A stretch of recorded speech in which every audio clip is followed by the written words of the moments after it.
भैया please ఒప్పుకోవద్దండి please please भैया please please please మెట్టు రాజసింహన్న గారికి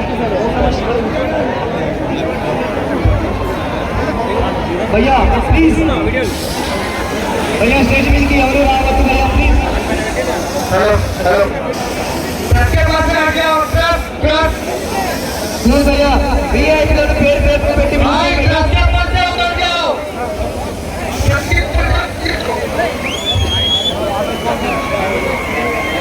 వనపర్తి జిల్లా బీజేపీ అధ్యక్షులు నారాయణ గారికి స్వాగతం సుస్వాగతం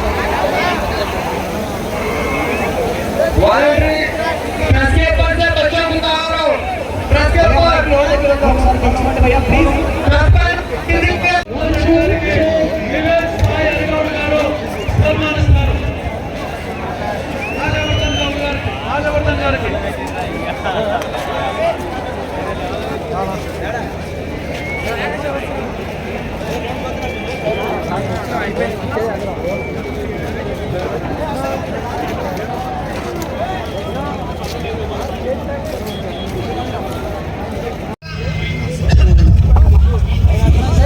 ధన్యవాదాలు మనోజ్ చారి గారికి.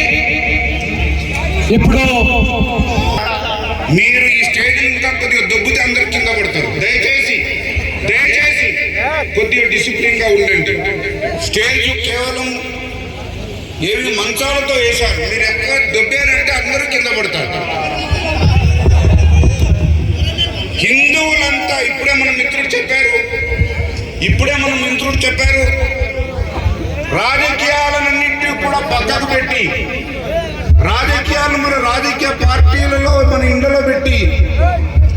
హిందూ సమాజం అంతా కదిలితే ఏమవుతుంది? శివాజీ లాంటి విగ్రహం మన ముందుకు వస్తుంది. కొత్తకోటలో అన్ని రాజకీయ పార్టీలు పెద్దలు అందరూ కూడా కలిసి హిందూ సమాజం ఒకటై నిర్ణయం తీసుకొని తయారు చేసిన ఇంతటి విగ్రహం నాకు తెలిసి తెలంగాణలో ఇంత పెద్దగా ఎక్కడ కూడా పెట్టడం జరగదు.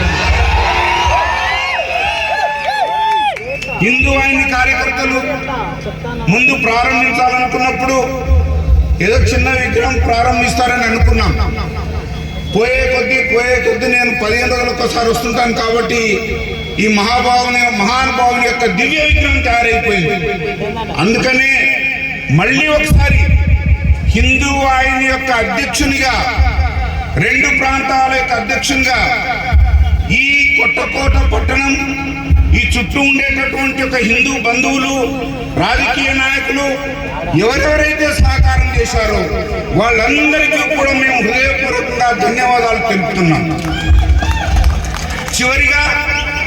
చివరిగా ఒకే ఒక విషయం, అమెరికాలో ముస్లింలు ఉన్నారు, క్రిస్టియన్లు ఉన్నారు, చైనీస్ ఉన్నారు, జపానీస్ ఉన్నారు, కానీ పెత్తనం క్రిస్టియన్స్. అట్లాగే ఇంగ్లాండ్ లో క్రిస్టియన్స్ ఉన్నారు, ముస్లింస్ ఉన్నారు, చైనీస్ ఉన్నారు, అందరూ ఉన్నారు, కానీ పెత్తనం క్రిస్టియన్స్. అలాగే ఏ దేశమైనా తీసుకోండి, యూరోప్ దేశాలు. కానీ దురదృష్టం, భారతదేశంలో 80% మంది హిందువులు మనం ఉన్నాం, కానీ పెత్తనం హిందువులు చేయకూడదని అంటారు. ప్రజాస్వామ్యంలో కూడా మెజారిటీ ఎవరైతే ఉంటారో ఆ మెజారిటీ ద్వారానే ప్రభుత్వాలు నడుస్తాయి. హిందూ వాహిని కార్యకర్తలుగా, హిందూ వాహిని సంస్థ తరఫున మేము ఘంటాపథంగా చెప్తున్నాం, ఇది హిందూ దేశం, ఇది హిందూ రాష్ట్రం, ఇది హిందువుల యొక్క దేశం. ఈ దేశంలో ఎట్లాగైతే హిందువుల్లో అనేక తెగలు ఉన్నాయి, హిందువుల్లో సాయిబాబాలు పూజించే వాళ్ళు ఉన్నారు, హిందువుల్లో ఖాళీలు పూజించే వాళ్ళు ఉన్నారు, హిందువుల్లో మసీదు పోతే మాకు అభ్యంతరం లేదు. కానీ నేను హిందూ ముస్లిం అని చెప్పుకోవాలా, నేను హిందూ క్రిస్టియన్ అని చెప్పుకోవాలా? ముందు హిందూ అంటే ఈ దేశంలో పుట్టిన ప్రతి ఒక్కడు కూడా హిందూ అనేటటువంటి భావం ఉండాలి. ఎవరికైతే ఈ భావం లేదో వాడి భరతమాత యొక్క పుత్రుడు కాదు. రాబోయేటటువంటి రోజుల్లో హిందూ సమాజాన్ని నిలబెట్టేటటువంటి ఒక పనిని హిందూ సమాజం భుజస్కంధాల మీద తీసుకోవాలి. రాబోయే రోజులు హిందూ దేశం యొక్క రోజులు. ఇది హిందూ రాష్ట్రంగా ఉండింది, రాష్ట్రంగా ఉంటుంది, చిరస్మరణీయంగా రాష్ట్రంగా హిందూ రాష్ట్రంగానే ఉంటుంది. రాజకీయంగా ఎన్నైనా మార్పులు రావచ్చు, రాజకీయంగా ఎవరైనా రావచ్చు. 90లో మేము అయోధ్యకు పోయినప్పుడు నేను కరసేపు ఇక్కడ చాలా మంది వచ్చారు, చేనులకు నడుస్తూ వెళ్ళాం, ఫైరింగ్ యొక్క రక్తాన్ని చూశాం. కానీ దివ్యమైనటువంటి ఒక రామాలయం తయారైంది. ఈ హిందూ రాష్ట్రం అనేది ప్రభుత్వం కాదు, ఇది ఒక దేశం. హిందువులంతా కూడా కలిసి ఈ దేశం యొక్క పునర్నిర్మాణాన్ని చేయాలని, శివాజీ ప్రేరణతో యువకులంతా ముందుకు పోవాలని మీ అందరినీ కూడా ప్రార్థిస్తూ సెలవు తీసుకుంటున్నాను. భారత్ మాతాకి.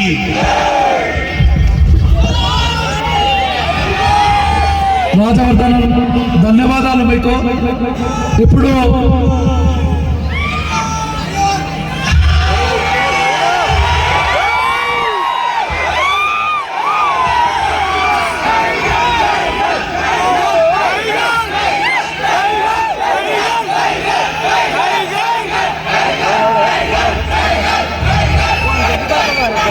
ఏ ఖడ్గం నుండి,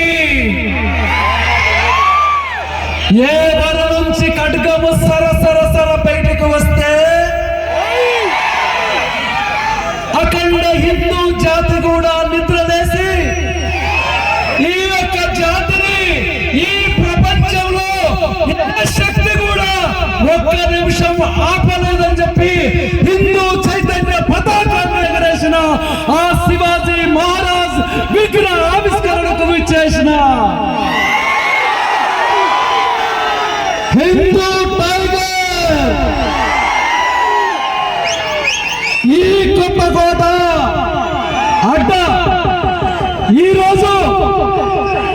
ఎంతో సుదినం.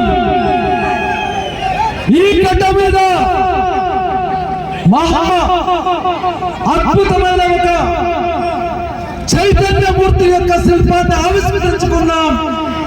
దానికోసం మనం పిలిచిన వెంటనే మన ప్రాంతానికి విచ్చేసి ఇక్కడి హిందూ బంధువులందరికీ నూతన స్ఫూర్తిని, నూతన చైతన్యాన్ని, నూతన ఉత్తేజాన్ని ఇవ్వడానికి విచ్చేసిన టైగర్ రాజా సింగ్ షామాల్ ఎమ్మెల్యే రాజా సింగ్ గారిని మాట్లాడవలసిందిగా ఆహ్వానిస్తున్నాను. బీజేపీ జిల్లా అధ్యక్షులు నారాయణ గారు వారికి శాలువాతో సన్మానం చేయాలంటూ అనంతరం ఉపన్యాసం కొనసాగుతుంది. భారత్ మాతా కీ రాజా సింగ్ గారి నాయకత్వం, టైగర్ రాజా సింగ్ గారి నాయకత్వం.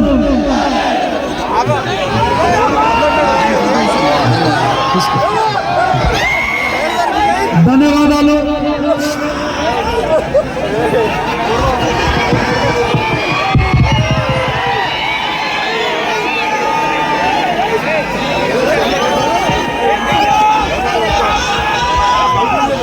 भारत माता की, भारत माता की जय श्री राम, जय श्री राम।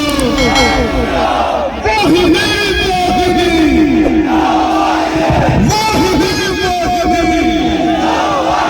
శివాజీ చేతుల్లో కత్తిని చూడు, శివాజీ చేతుల్లో కత్తిని చూడు. ఈరోజు ఛత్రపతి శివాజీ మహారాజు విగ్రహావిష్కారానికి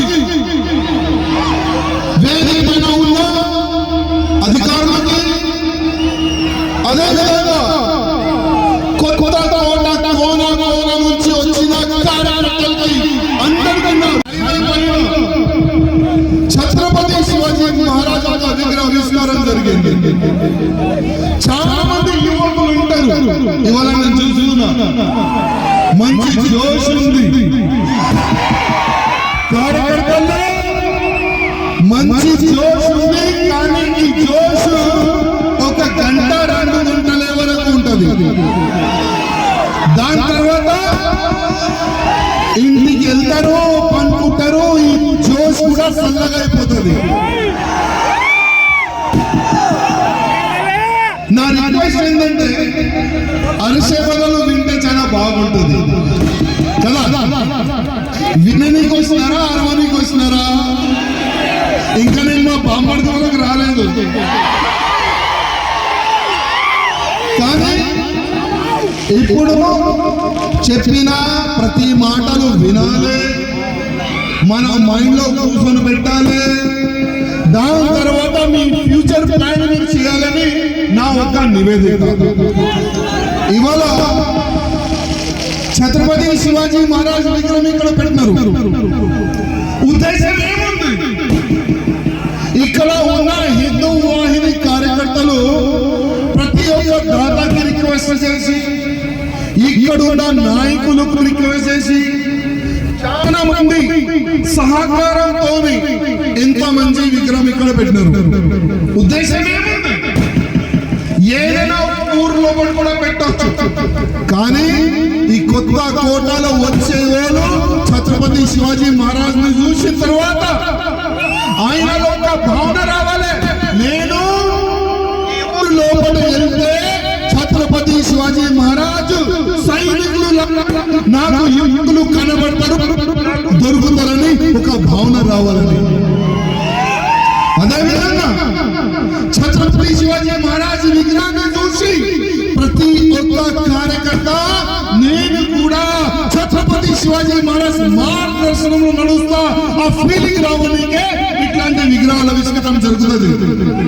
కానీ చాలా మంది కార్యకర్తలు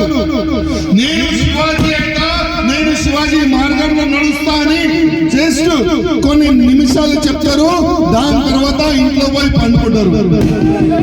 అప్పుడు ఒక్క ఔరంగజేబు ఉండే, ఇవాళ ఎంతమంది ఉన్నారు ఔరంగజేబు? ప్రతి బస్తీలో ఒక ఔరంగజేబు కనబడతాడు, ప్రతి జిల్లాలో ఒక ఔరంగజేబు కనబడతారు, ప్రతి ఒక్క నియోజకవర్గంలో ఒక ఔరంగజేబు కనబడతారు.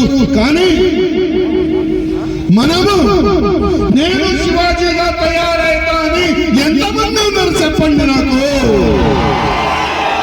నేను హిందూ వాహిని కార్యకర్తగా నేను తయారై నా ధర్మ రక్షణ, నా దేశ రక్షణ, లవ్ జిహాదీయులకి కౌంటర్ ఇస్తా, నా అక్క చెల్లెల్ని కాపాడుతాను. ఎంతమంది ఉన్నారు చెప్పండి?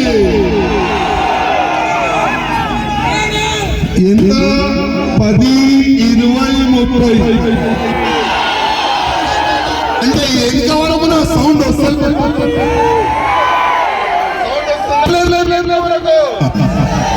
వస్తుంది కదా. మన మీరు ధర్మరక్షణ గురించి తయారు కాదా? ధర్మం అంటే ఏంది? ధర్మరక్షణ అంటే ఏంది? ఇవాళ మీరు ఒక కట్టర్ హిందూగా తయారైతే ఫ్యూచర్ మీకే సురక్షణ, అది మీకే సేఫ్ ఉంటుంది. వచ్చే సమయంలో మీ పిల్లలు బాగుండాలి. వచ్చే సమయంలో ప్రతి ఒక్క హిందూ బొట్టు పెట్టి తిరగాలంటే ఇవాళ మీరు కష్టపడాలి. ఇవాళ ఒక సంకల్పం మీరు తీసుకోవాలి. ఇది నా ధర్మం, ఇది నా దేశం, ఇది నా సమాజం, దీన్ని నేను సేవ చేస్తా, దీన్ని నేను కాపాడుకుంటా. ఆ ఒక సంకల్పం మీరు తీసుకోవాలి. అప్పుడే మన ధర్మం సేఫ్ ఉంటుంది. అదేవిధంగా ఇవాళ ఛత్రపతి శివాజీ మహారాజ్ విగ్రహావిష్కారం జరిగింది. మన శ్యామ్జీ భాయ్ సాబ్ గారు ఎంత మంచి మాట్లాడారు. ఛత్రపతి శివాజీ మహారాజ్ పూణేలో శివనేరిలో 19 ఫర్వరి 1630లో ఆయన జన్మించింది. అక్కడ ఆ సమయంలో ఔరంగజేబు రాజ్యం ఉండే. ఆ సమయంలో ఎవరైనా ఔరంగజేబుకి వ్యతిరేకంగా మాట్లాడితే పట్టుకోవాలి, తల నరకాలి. ఆ విధంగా సమయం ఉండే ఔరంగజేబు సమయంలో ఒక చిన్న పాప, ఒక హిస్టరీ చెప్తున్నా వినాలి. ఒక చిన్న పాప ఒక చిన్న గుడి, శివ గుడి, అది దాంట్లో పూజ చేయడానికి వెళ్తుంది. చాలా మంది పూజ చేయడానికి ఆ గుడికి వచ్చి, చాలా చిన్న గుడి అప్పుడు, అంత పెద్ద పెద్ద గుళ్ళు ఉండే. కానీ ఔరంగజేబు అన్ని గుళ్ళు పలగొట్టేసింది. కానీ ఒక ఊర్లో దాసుకొని ఒక గుడి పెట్టి అక్కడ పూజా కార్యక్రమం జరుగుతుంది. అదే ఔరంగజేబు సైనికులు వెళ్తున్నారు. అదే సమయంలో సైనికులు చూస్తారు ఇక్కడ ఎంతమంది ఎందుకు నిలబడ్డారు. సైనికులు పోయి అక్కడ చూస్తారు. ఒక చిన్న గుడి, దాంట్లో పూజ జరుగుతుంది, దాంట్లో ఒక లింగం ఉంది. అరే మనం అన్ని గుళ్ళు పలగొట్టేస్తాం కదా, ఈ గుడి ఎట్లా మిగిలింది, దీనికి పలగొట్టండి. పలగొట్టే ముందు దానిపైన ఆవు మాంసం వేసినారు, మూత్రం చేసినారు. దానిపైన ఒక చిన్న పాప ఒక ప్లేట్ లో, దాంట్లో కొన్ని పూలు ఉన్నాయి, అగరబత్తి ఉంది. పూజ చేయడానికి వచ్చింది ఒక చిన్న పాప చూస్తుంది. ఆయన ముందే ఆ లింగం పైన మాంసం వేస్తున్నారు, మూత్రం వేస్తున్నారు, పలగొడుతున్నారు. పాపం చిన్న పిల్ల బాధతో ఏడుస్తుంది. అదే చిన్న పాప ఒక సంకల్పం తీసుకుంటుంది. ఏ విధంగా అంటే, నా పెళ్లి ఇవాళ లేకపోతే రేపైతుంది, నాకు పుట్టిన బిడ్డ ఈ ఔరంగజేబు సైన్యం నుంచి కొట్లాడుతుంది. అదే జీజామాత. అదే జీజామాత ఒక సంకల్పం తీసుకుంటుంది. జీజామాత ఈ ఔరంగజేబు సైనికులకి కానీ ఈ ఔరంగజేబుకి కౌంటర్ ఇచ్చే బిడ్డకి పుట్టిస్తా అని ఒక సంకల్పం తీసుకొని జీజామాత ముందుకెళ్తుంది. ఇవాళ మనం చూస్తున్నాం చాలా మంది చిన్న చిన్న పిల్లలు ఉంటారు.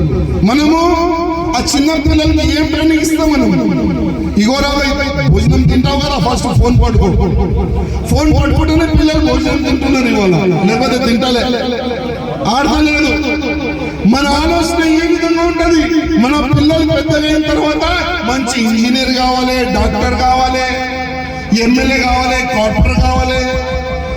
ఆ విధంగా మనకు ఒక ఆలోచన ఉంటుంది. కానీ జీజామాత ఆలోచన ఏ విధంగా ఉండే, నా కొడుకు పెద్దగా ఇటుండు, ఆయనకి రామాయణ చదివిస్తా, మహాభారత్ చదివిస్తా, దేశ రక్షణ ఏ విధంగా చేయాలి అన్ని యుద్ధాలు కూడా ఆయనకి నేర్పిస్తాని జీజామాత ఆ విధంగా ఛత్రపతి శివాజీ మహారాజ్ కి పెంచింది.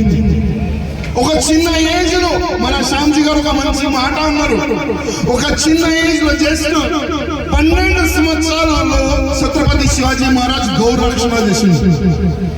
ఒక కసాయోడు ఒక గౌ మాతకి కోయడికి గొంజుకొని తీసుకొని పోతుండు. ఊరు చూస్తున్నారు, బస్తీలు చూస్తున్నారు, అందరు చూస్తున్నారు, గౌమాత ఏడుస్తుంది. కానీ ఎవరు కూడా అక్కడ ముందుకు పోయి ఈ గౌమాతని కాపాడదాం, ఆ కసాయిని ఆపుదాం, ఎవరికి రాలే ఆ ధైర్యం. అదే సమయంలో ఛత్రపతి శివాజీ మహారాజ్ అంటే గుర్రం పైన ఉండేది. ఛత్రపతి శివాజీ మహారాజ్ ఒక పెద్ద సైన్లు చిన్న చిన్న పిల్లలది కూడా ఒక టీం లా చేసి ఛత్రపతి శివాజీ మహారాజ్. అప్పుడు ఆ కసాయికి అడుగుతాడు, ఎక్కడ తీసుకొని వెళ్తున్నావురా? ఆ కసాయి ఏమంటాడు, ఇది మా తినే ఆహారం, దీన్ని కోసి మేము తింటాం. ఛత్రపతి శివాజీ మహారాజ్ కి కోపం వస్తుంది, తలవారు తీసి చెయ్యి నరికి ఆ సమయంలో 12 సంవత్సరాలు ఆ సమయంలో ఛత్రపతి మహారాజ్ గౌరవర్షణ చేసి తమ్ముడు ఆ సమయంలో. కానీ ఇప్పుడున్న కార్యకర్తలు గౌరక్షణ చేస్తారు, కానీ ఒక్క పోలీసు దండ చూస్తే ఇంట్లో చాలా మంది కార్యకర్తలు భయపడతారు. ఇవాళ నేను ఒక్క మాట చెప్తున్నా, ఆవు ఎవరిది? గౌరక్షణ ఎవరెవరు చెయ్యాలి? నా గురించి చెయ్యాలా, మీ గురించి చేస్తారా? అందుకోసం గౌరక్షణ ఏ విధంగా చెయ్యాలి అది మీకు నేర్పించేదే హిందూ వాహిని. దేశ రక్షణ ధర్మ రక్షణ ఏ విధంగా చెయ్యాలి అది మీకు నేర్పిస్తుంది హిందూ వాహిని. అందుకోసం మిత్రులారా, ఒక యోద్ధ కావాలంటే ఆ విధంగా ఒక స్కూల్ వెళ్ళాలి. మనం ఇప్పుడు మనం చూస్తున్నాం, మన పిల్లలు వేరే వేరే స్కూల్లో పోతారు. కొన్ని క్రిస్టియన్ స్కూల్ కూడా ఉంటుంది. అక్కడ పోయే పిల్లడు ఇంటికి వచ్చిన తర్వాత అరే పూజ చేయంటే లేదు, ఈ స్కూల్లో మాకు నేర్పియరంటారు.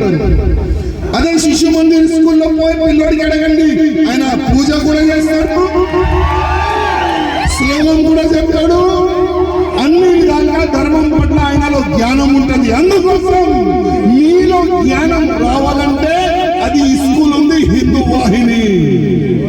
అందుకోసం ప్రతి ఒక్క కార్యకర్త హిందూ వాహినిలో చేరాలని ఒక నివేదిక. మిత్రులారా, ఇవాళ మనం చూస్తున్నాం యావత్ భారతదేశంలో శివ జయంతి అంటే ఛత్రపతి శివాజీ మహారాజ్ జయంతి సందర్భంలో యావత్ భారతదేశంలో మంచి మంచి కార్యక్రమాలు జరిగినాయి. కానీ చాలా వరకు కొన్ని ఏరియాల్లో శివాజీ జయంతి కానీ శివాజీ విగ్రహావిష్కారం చేయాలంటే కూడా మన తెలంగాణలో కూడా విగ్రహాలు తీసుకొని వెళ్ళిపోయినారు, పొలగొట్టినారు. విగ్రహం పెట్టడానికి పర్మిషన్ కావాలంట. పర్మిషన్ ఎందుకు నేను ఇవాళ అడుగుతున్నాను. ఈయన రాజకీయ నేత కాడు. ఛత్రపతి శివాజీ మహారాజు రాజకీయ నేత కారు, ఆయన ఒక ధర్మ యోధుడు. ఇవాళ మనం హిందూ ఉందామంటే ఆయన వల్లనే. చాలా మంది పెద్దలు అంటారు, కాశీ की कला जाती मथुरा मस्जिद होती, अगर शिवाजी न होते तो हर हिंदू की सुन्नत होती. ఛత్రపతి శివాజీ మహారాజ్ లేకపోతే ఇవాళ మనం హిందూ లేకుండే. ఏదో ఒక రౌండ్ టోపీ పెట్టుకొని మనం అక్కడిక్కడ తిరిగాడు. ఒకప్పుడు అదే తల్వార్ పట్టుకొని ఒక్క చేతిలో బుక్కు పట్టుకొని నువ్వు ఇస్లాం కబూల్ చేస్తావా లేకపోతే సస్తావా అంటే చాలా మంది ఇస్లాం కబూల్ చేసుకున్నారు. ఇవాళ చాలా మంది ఉంటారు, వాళ్ళ తాత ముత్తత పేరు అడగండి హిందూ ఉంటది అంటే మన కొడుకులే కదా. ఛత్రపతి శివాజీ మహారాజ్ అఫ్జల్ ఖాన్ ఏ విధంగా చంపిండు అది మన శివాజీని ఎట్టి పరిస్థితుల్లో పట్టుకోవాలి. ఔరంగజేబు కళ చాలా మందిని ఛత్రపతి శివాజీ మహారాజ్ దగ్గర వచ్చిన అందరినీ సంపర్శించు, ఎవరిని ఇడవలే. మరి ఏం చేస్తాం? శివాజీని ఎవరు పట్టుకుంటారు? ఎవరైనా శివాజీకి పట్టుకుంటే ఏం కావాలి అది ఇస్తా అని అనౌన్స్మెంట్ చేసిండు ఔరంగజేబు. కానీ ఎవరు వస్తలేదు. కానీ అప్పుడు ఈ శివాజీని పట్టుకోనికి ఒక మీటింగ్ జరిగింది బీజాపూర్ లో. ఆదిల్ షా అని ఔరంగజేబు ఉండే ఒక సైనికుడు. ఆ ఆదిల్ షా మీటింగ్ పెట్టుకొని శివాజీకి ఎవరు పట్టుకుంటారు రండి ముందు అంటే అప్పుడు అఫ్జల్ ఖాన్ వస్తాడు. నేను పట్టుకొని వస్తా శివాజీకి. గుర్రం పైన దిగను, గుర్రం నుంచి శివాజీకి ఇట్లా పట్టుకొని తీసుకొని వస్తా అంట. ఆ చూడు ఆ దుర్గాలజుడు ఆయన గుర్రం పైన కూర్చొని శివాజీకి ఇట్లా పట్టుకొని వస్తాడు. అది అవుతుందా? అది అదే విధంగా శివాజీని ఆయన ఎలుక అంటాడు. ఎలుక శివాజీ మహారాజ్ ఎలుకనా పులి ఏదో మీరు చెప్పండి. అఫ్జల్ ఖాన్ అంటాడు శివాజీ ఎలుక నన్ను ఈజీగా నేను పట్టుకొని వస్తా అని అనౌన్స్మెంట్ చేస్తాడు. కానీ అఫ్జల్ ఖాన్ ఒక ముర్షద్ దగ్గర వెళ్తాడు. ముర్షద్ అంటే అది ఉంటుంది కదా, పెద్ద దాడి ఉంటది, పెద్ద టోపీ ఉంటది. ఆయన దగ్గర అఫ్జల్ ఖాన్ వెళ్తాడు. వెళ్ళిన తర్వాత ఆ ముర్షద్ కి చెప్తాడు, అఫ్జల్ ఖాన్ నేను శివాజీకి పట్టుకోనికి వెళ్తున్నా, నేను పట్టుకుంటానా లేదా నువ్వు చెప్పు. అప్పుడు ఆ ముల్లా ఏమంటారు తెలుసా? రే ఎవరికి పట్టుకొని పోతున్నావురా నువ్వు? ఎవరికి పట్టుకొని పోతున్నావు నువ్వు తెలుసా? పేరు విన్నా కానీ పట్టుకుంటా, నేను ఈజీ పట్టుకుంటా. అరే బిడ్డ నువ్వు పోతావు కానీ బతికి రావు. నువ్వు శివాజీ మహారాజ్ కి పట్టుకోనికి పోతున్నావు కానీ నువ్వు రిటర్న్ రావు. ఈ మాట నాది రాసి పెట్టుకో. ఇప్పుడు అఫ్జల్ ఖాన్ ఆయన అది ఇదేంటి, నేనైతే మాట ఇచ్చేసిన, మాట కాకపోతే ఇక్కడ కూడా నేను సస్తా, ఇక్కడ సచ్చే బదులు నేను అక్కడ ట్రై చేసుకుంటా శివాజీని పట్టుకొని అనైనా ముందుకెళ్తాడు. ముందుకెళ్ళాకైనా ముందు ఆయన ఒక పని చేస్తాడు. ఆయన ఎన్ని పెళ్లి చేసుకుని తెలుసా మీరు? 63 భార్యలు ఉండే ఆయనకి. 63 భార్యలకి ఆయన ఒక ఆలోచన చేసుకుని, ఒకవేళ నేను చనిపోతే మళ్ళా నా భార్యలు ఎక్కడెక్కడ పోతుంది ఏమో నాకు తెలియదు, మళ్ళా ఎవరు పెళ్లి చేసుకుంటారు అది కూడా నాకు తెలియదు. అందుకోసం ఆయన ఒక ప్లాన్ చేస్తారు. 63 భార్యలకి ఒక కోట పైన పిలిపించి అందరినీ సంపిస్తాడు. చంపిన తర్వాత శివాజీ మహారాజ్ కి పట్టుకొని వెళ్తారు. మధ్యలో వచ్చిన ప్రతి ఒక్క ఊరిని లూటాస్తాడు. మహిళల్ని మానవంగం చేస్తాడు. ఎన్ని గుళ్ళుంటే ఆ గుళ్ళుని మొత్తం పలగొట్టి దాంట్లో ఉన్న సొమ్ము కూడా దోచుకుంటాడు ఆయన. ఛత్రపతి శివాజీ మహారాజ్ కు తెలుస్తుంది, పండర్పూర్లో పండరీనాథ మందిర్ పలగొట్టిండు, మన తుల్జా భవాని టెంపుల్ కూడా ఆయన పలగొట్టిండు. జీజామాత ఆదేశం ఇస్తుంది, ఎట్టి పరిస్థితిలో ఆయన తల నాకు కావాలి శివా, ఆయన తల నాకు కావాలి. ఛత్రపతి శివాజీ మహారాజ్ ఒక సంకల్పం తీసుకుంటారు, నేనేంటి పరిస్థితుల్లో అఫ్జల్ ఖాన్ ని సంపుతా, ఎట్టి పరిస్థితుల్లో సంపి మీ కాళ్ళ కింద నేను తల తీసుకొని వస్తా అని ఛత్రపతి శివాజీ మహారాజు ప్లాన్ చేస్తాడు. ఒక లెటర్ రాస్తాడు, ఓ అఫ్జల్ ఖాన్ నేను చాలా భయపడుతున్నా నీకు చూసి, మనం ఇద్దరం కాంప్రమైజ్ చేసుకుందామా? అరే అఫ్జల్ ఖాన్ అనుకుంటాడు, అరే నేను శివాజీకి ఏదో ఉందా, ఆయన అయితే చాలా పిరికి ఓడెళ్ళినైనా మనం కలుద్దాం రాను, చాలా నకరాలు చేస్తున్నాం. లేదు అఫ్జల్ ఖాన్ గారు, మీ ఏరియా కాదు నా ఏరియా కాదు, మనం ప్రతాప్గఢ అడవిలో కలుద్దాం. నీ ఎంబడి ఇద్దరు రావాలి, నా ఎంబడి ఇద్దరు రావాలి. ఓకే ప్లాన్ అయిపోతుంది. ఎందుకంటే అఫ్జల్ ఖాన్ చాలా స్ట్రాంగ్ గా ఉంటాడు. ఒక వ్యక్తిని పట్టుకుంటే సంపస్తాడు ఆయన, అంత బలం ఉండేది అఫ్జల్ ఖాన్ దగ్గర. ఒక టెంట్ లో మంచి కార్యక్రమం జరుగుతుంది, అక్కడ అన్ని వ్యవస్థలు జరుగుతుంది.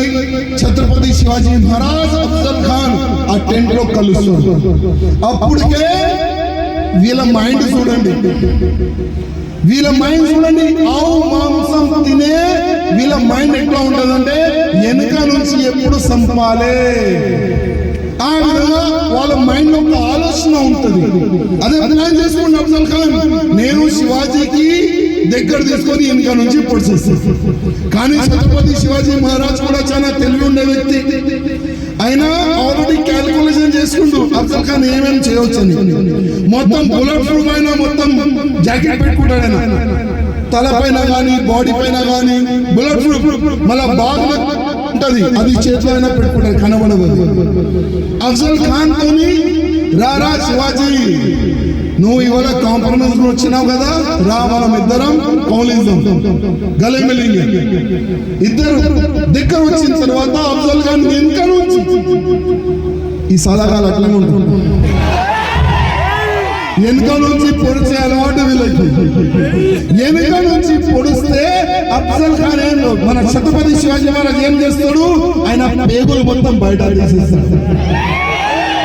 పేగులు తీసిన తర్వాత తల నరికిన తర్వాత ఆ కోట పెద్ద గేట్ ఉంటుంది, ఆ గేట్ ఫస్ట్ అయితే అమ్మ దగ్గర తీసుకుని వెళ్తారు.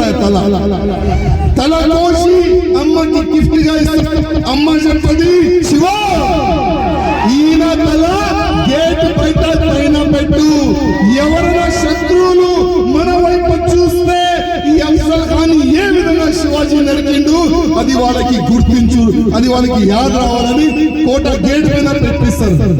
అక్కడనే అఫ్జల్ ఖాన్ తల అక్కడ పెట్టారు. అక్కడ ఒక అఫ్జల్ ఖాన్ ఖబర్ కూడా ఉంది. ఖబర్ అంటే ఏమంటారు తెలుగులో, సమాధి. ఇప్పుడు మహారాష్ట్ర గవర్నమెంట్ ఒక మంచి పని చేసింది, సమాధికి చాలా పెద్ద పెద్ద చేస్తే అక్కడ ఉన్న మన ఏకనాథ్ షిండే గారు బుల్డోజర్ ఎక్కిస్తున్నారు. ఆ బుల్డోజర్ తోని అఫ్జల్ ఖాన్ చుట్టుపక్కల ఉన్న అన్ని కూడా పలగొట్టేసి మిత్రులు. అదేవిధంగా ఇవాళ మనం చూస్తున్నాం ఛత్రపతి శివాజీ మహారాజ్ కార్యక్రమం జరిగింది. దాదాపు ఛత్రపతి శివాజీ మహారాజు చాలా యుద్ధాలు చేసిండు, చాలా యుద్ధాలు 370 యుద్ధాలు ఆయన గెలిచాను. ఆయన ఫేవర్ గా ఉంది, ఆయన కబ్జాలో ఉంది. కానీ ఇప్పుడు 370 కోట్ పైన కిలల పైన 100 కిలల పైన ఆ కోట్ పైన వీళ్ళ కబ్జాలు ఉన్నాయి. కొన్ని కిలల పైన వాళ్ళు మస్జిద్ కట్టుకున్నారు, కొన్ని నెలల పైన అది యుద్ధం మహారాష్ట్రలో చాలా జరుగుతుంది, చాలా జరుగుతుంది. కానీ ఛత్రపతి శివాజీ మహారాజు శ్రీశైలం వెళ్లే ముందు మీ కోట నుంచి వెళ్ళింది, కొత్త కోట నుంచి కూడా వెళ్ళింది. ఇది కూడా ఒక హిస్టరీ ఉన్నది. అందుకోసం మీరు చాలా అదృష్టవంతులు, ఛత్రపతి శివాజీ మహారాజ్ కూడా మీ ఊరు నుంచి వెళ్ళింది. ఇవాళ మనం చూస్తున్నాం చాలా మంది వ్యక్తులు లీడర్లు ఉంటారు. ఛత్రపతి శివాజీ మహారాజ్ సైన్యంలో ముస్లింస్ కూడా ఉండి అంటారు. ఒకవేళ ఛత్రపతి శివాజీ మహారాజు సైన్యంలో ముస్లింలు ఉంటే మళ్ళీ ఔరంగజేబ్ ఎందుకు కొట్లాడినారు, ఎందుకు అబద్ధం మాట్లాడతారు, దేని గురించి అబద్ధం మాట్లాడతారు? ఇవాళ మన నేతలు ఎట్లా అయిపోయినారంటే ఎలక్షన్ ముందు నేను హిందూ అంటారు, ఎలక్షన్ తర్వాత సెక్యులర్ అయిపోతారు. ఎలక్షన్ ముందు జెండా పెట్టారు, అరే నేను కూడా హిందూ రాబోయే అంటారు. కానీ ఎలక్షన్ తర్వాత అరే నేను సెక్యులర్ రాబోయే అంటారు. వాళ్ళు ఏదేదో పెట్టుకుంటారు, వాళ్ళు మారిపోతారు. ఇవాళ దేశం మొత్తం మారుతుంది అన్న తమ్ముళ్ళ, దేశంలో ఒక మంచి మార్పు వస్తుంది. మన దేశం చాలా ముందుకు వెళ్తుంది. మన దేశంలో ఒక మంచి పని ఇప్పుడు అవుతుంది, uniform civil code. Uniform civil code ఏంటంటే ఒక్క దేశంలో ఒకటే చట్టం నడవాలి. నీ రాజ్యం నా రాజ్యం కాదు. భారతదేశం సంవిధానం బాబాసాహెబ్ అంబేద్కర్ గారి సంవిధానంను ఫాలో చేయాలి. అధికారం కూడా గుంజుకోవాలి. ఎవరైనా 2 కన్నా ఎక్కువ పిల్లలు కంటే వాళ్ళకి వచ్చిన గవర్నమెంట్ బెనిఫిట్ కూడా గుంజుకోవాలి. అప్పుడే మన భారతదేశం చాలా స్ట్రాంగ్ అవుతుంది అన్న తమ్ముళ్ళారా. అదేవిధంగా ఇంకొక మంచి పని అనేది మన భారతదేశంలో ఏమైందంటే ఇప్పుడు CAA కూడా వస్తుంది మన దగ్గర. అది ఏంటంటే పాకిస్తాన్ నుంచి, ఆఫ్ఘనిస్తాన్ నుంచి, ఇరాన్ నుంచి, ఇరాక్ నుంచి చాలా మంది మన భారతీయుల పైన దౌర్జన్యం చేస్తే మన భారతీయులు భారతదేశంకి వస్తారు.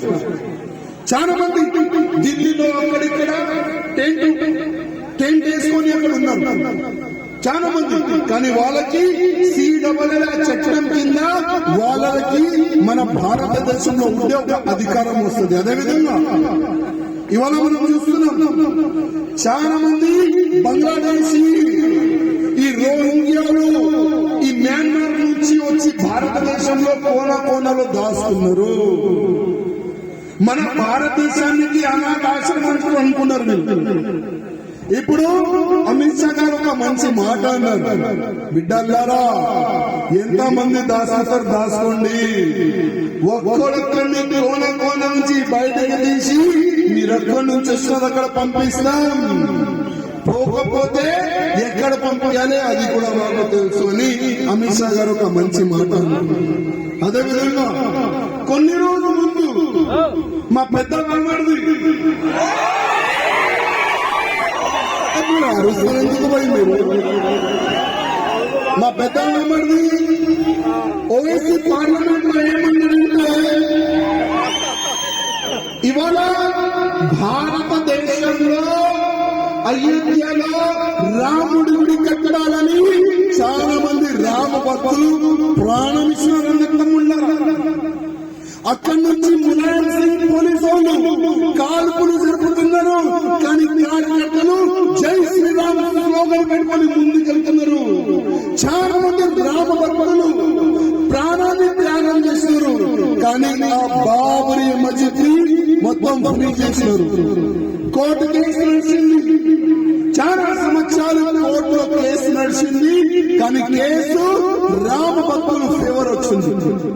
ఇవాళ యావత్ ప్రపంచం చూస్తున్నది ఎంతో పెద్ద రాముడి గుడి అయోధ్యలో తయారైపోయింది, ఇనాగరేషన్ కూడా అయిపోయింది.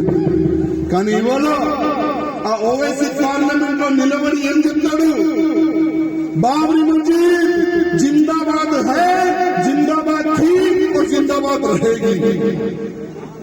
अरे हौले నువ్వు భారీ స్టేట్ అంటావు కదరా, నేను భారీ స్టేట్, నేను లండన్ లో అక్కడిక్కడ పోయి పీకి వచ్చినాన్ని అంటావు కదా నువ్వు. మళ్ళా నీకు తెలియలేదా కోర్టు ఆదేశం వ్యతిరేకంగా ఎట్లా మాట్లాడతావు నువ్వు? కోర్టు ఆదేశం నుంచి కదా మనం గుడి కట్టినాం, కోర్టు ఆదేశం నుంచి కదా. ఇంకోటి ఆయన ఏమంటాడంటే మా పిల్లలకి బాబరీ మస్జిద్ ఏ విధంగా ఉండే అది మేము చెప్తూనే ఉంటాం, యాద్ చేస్తూనే ఉంటామని ఒక మాట అన్నాడు. మంచిదే బిడ్డ, నువ్వు మర్చిపోవద్దని ప్రతిసారి మేము కూడా కార్ సేవ చేస్తూనే ఉంటాం. ఇవాళ మేము 3 గుళ్ళు అడిగినాం. ఎన్ని గుళ్ళు అడిగినాం? 3. అయోధ్యలో రాముడి పని అయిపోయింది, కాశీకి కూడా అవుతుంది, నెక్స్ట్ మథుర టార్గెట్. మన యోగి ఆదిత్యనాథ్ గారు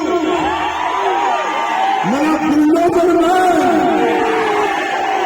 ఆయన ఏమన్నారంటే నెక్స్ట్ ఎవరైనా కాల్ సేవ గురించి మధురపై ఉంటే నేను కాల్పులు కాదు, నేను పూర్వాల పైన వేస్తాను యోగి ఆదిత్యనాథ్ గారు ఒక మాట అన్నారు.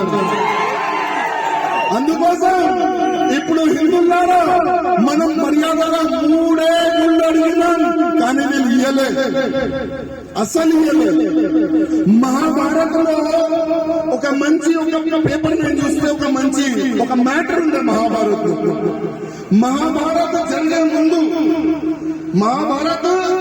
జరిగే ముందు మన కృష్ణుడు భగవాన్ గారు దుర్యోధనతోని ఆ పాండవుతోని కాంప్రమైజ్ చేయడానికి ప్రయత్నం చేశాడు.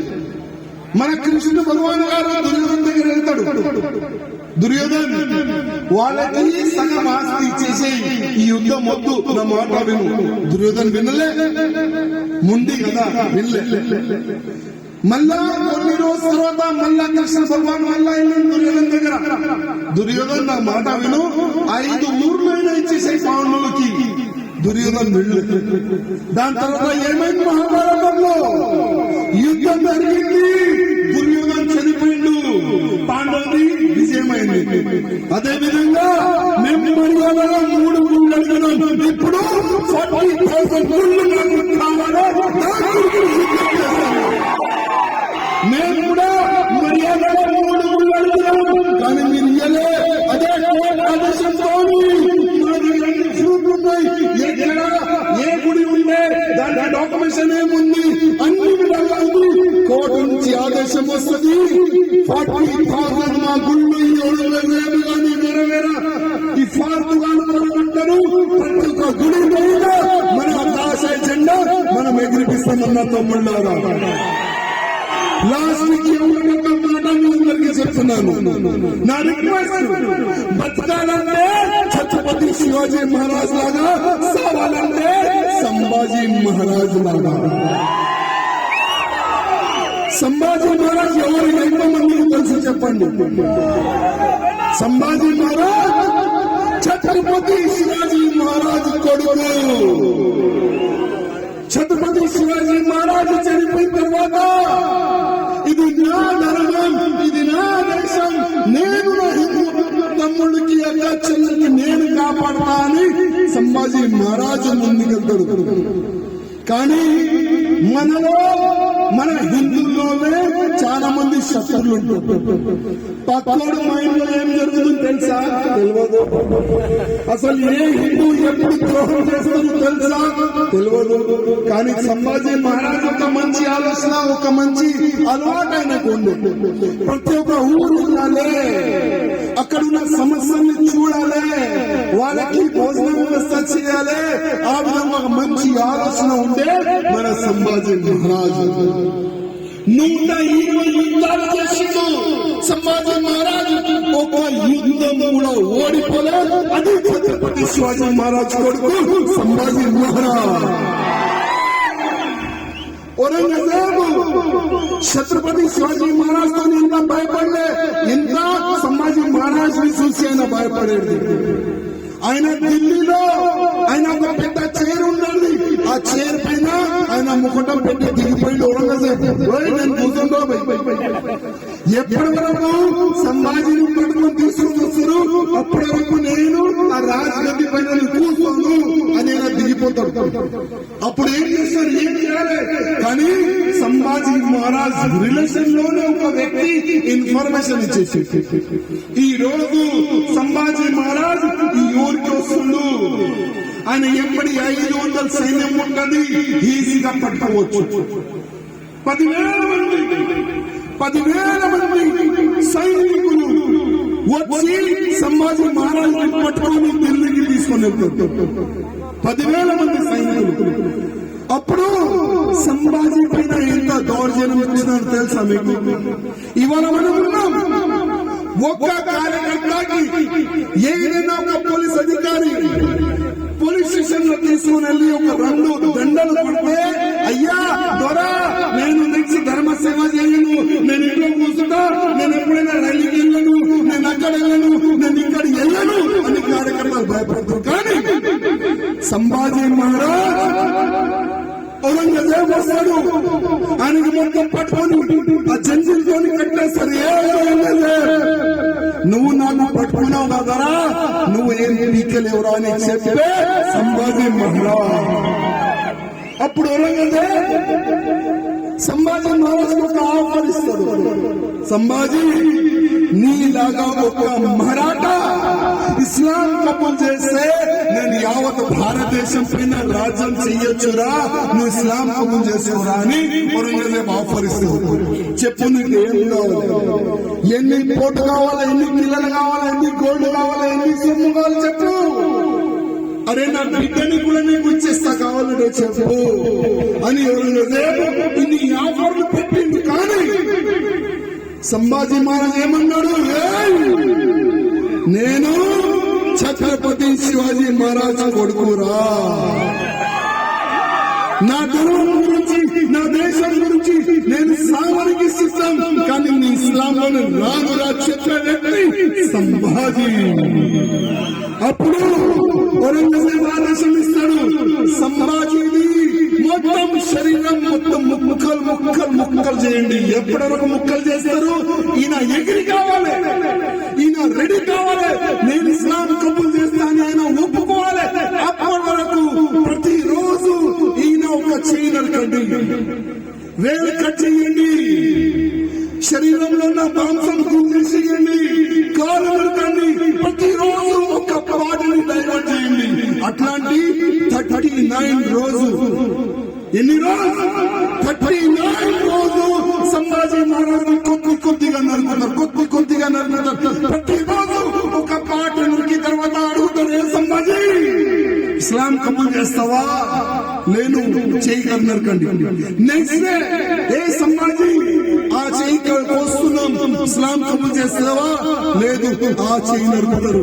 సంభాజీ ఇస్లాం కబూల్ చేస్తావా? లేదు, కాలు నరకండి.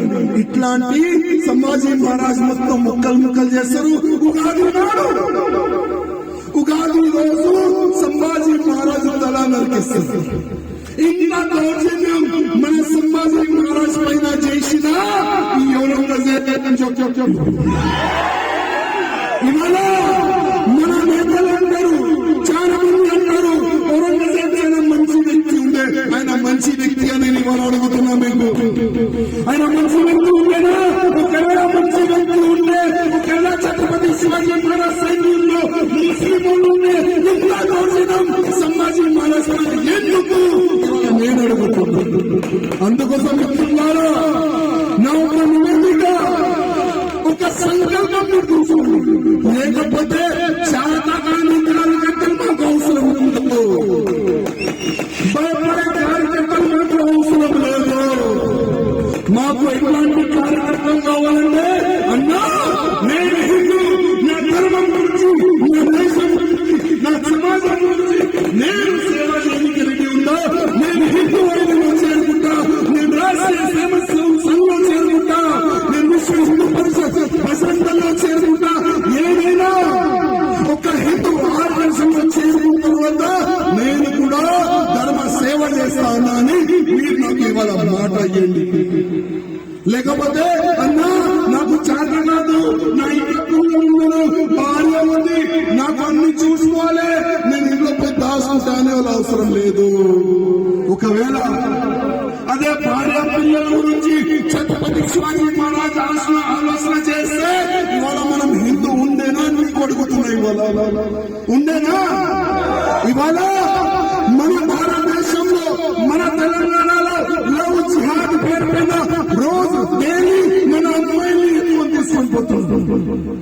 వాళ్ళకి కాపాడే బాధ్యత మన పైన ఉందా లేదా అని మీకు అడుగుతున్నాను. ఇవాళ ప్రతి ఒక్క ఊర్లో మన హిందువుల్ని కన్వర్ట్ చేస్తున్నారు, వాళ్ళకి ఆపే బాధ్యత మనకు ఉందా లేదా ఇవాళ నేను మీకు అడుగుతున్నాను. ఇదే హైవే పై నుంచి వందల వేల ఆవులు పెద్ద పెద్ద ట్రక్కులో, పెద్ద పెద్ద కంటైనర్లలో తీసుకుని ఉన్నారు హోమ్ సిటీకి కోయనికి. ఆ గౌ రక్షణ చేసే బాధ్యత మనకు ఉందా లేదా మనం అడుగుతున్నాం. మీకు హిందువులారా అందరూ ఆన్ చేయండి, ప్రతి ఒక్క ఫోన్ ఆన్ చేయాలి. రాత్రి పూట కూడా సోషల్ మీడియాలో చూసి అందరికీ కనబడాలి. ఈ కొత్త కోటలో 100 మంది హిందూ కార్యకర్తలు ఉండే, వాళ్ళు ధర్మ రక్షణ గురించి, దేశ రక్షణ గురించి ఒక సంకల్పం తీసుకున్నారని సోషల్ మీడియాలో వాళ్ళు చూసిన తర్వాత వాళ్ళు ముందుకు రావాలి, వాళ్ళు కూడా సంకల్పం తీసుకోవాలి. మేము కూడా హిందూ వాహిని యొక్క సైనికుడు అయినా మేము కూడా ధర్మ రక్షణ గురించి ముందుకెళ్తామని వారు కూడా ఎక్కడుంటే అక్కడ వాళ్ళు సంకల్పం తీసుకోవాలి.